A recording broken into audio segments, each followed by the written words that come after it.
তো hey guys my new blog. তো দেখতে পাচ্ছ আজকে আমি বাদশা রাহুল মামা তিনজনা মিলে চলে গেলাম আজকে আমার মোবাইলে স্ক্রিন গার্ড লাগাতে, কারণ আজকে আমার মোবাইলটা হাত থেকে পড়ে গেছিলো রাস্তাতে, পুরো পরে একবারে সামনে গেলে স্ক্রিন গার্ড কিছু ছিল না, মানে একবারে ফেটে চুরে একাকার হয়ে গেছিলো।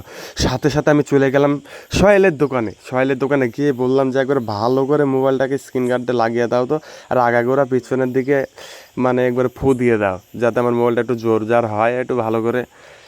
তো ওখানে চলে গেলাম, এই যে তিনজন মিলে এখন যাচ্ছি আমাদের রাস্তাতে, এই যে দেখতে পাচ্ছ ওখানে রাস্তাতে আছি মোটামুটি। তো আমরা বেশি জোরে যাচ্ছিলাম, রাস্তাতে যাচ্ছিলাম এখানটায়।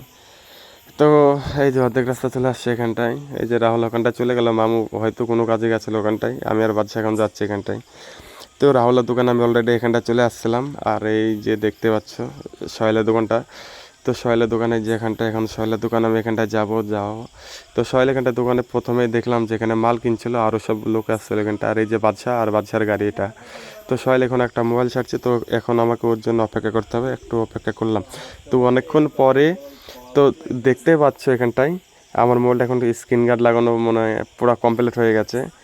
আর ভিডিওটা যদি ভালো লাগে একটু লাইক কমেন্ট দিয়ে আমার পেজটিকে ফলো করে নিও তোমরা সবাই। তো এই যে দেখতে হচ্ছে এখন আমার স্ক্রিন গার্ড লাগানো হচ্ছে আমার ফোনটাতে, এই যে পুরো নতুন হয়ে গেল আমার ভাঙা ফোনটা এখন। এই যে এটা হলো সোহেল। তো যাদের ভাঙাচোরা ফোন আছে সোহেলের কাছে আসবে এখানটায়, খুব ভালো ফোন সারে বা স্ক্রিন গার্ড লাগাই।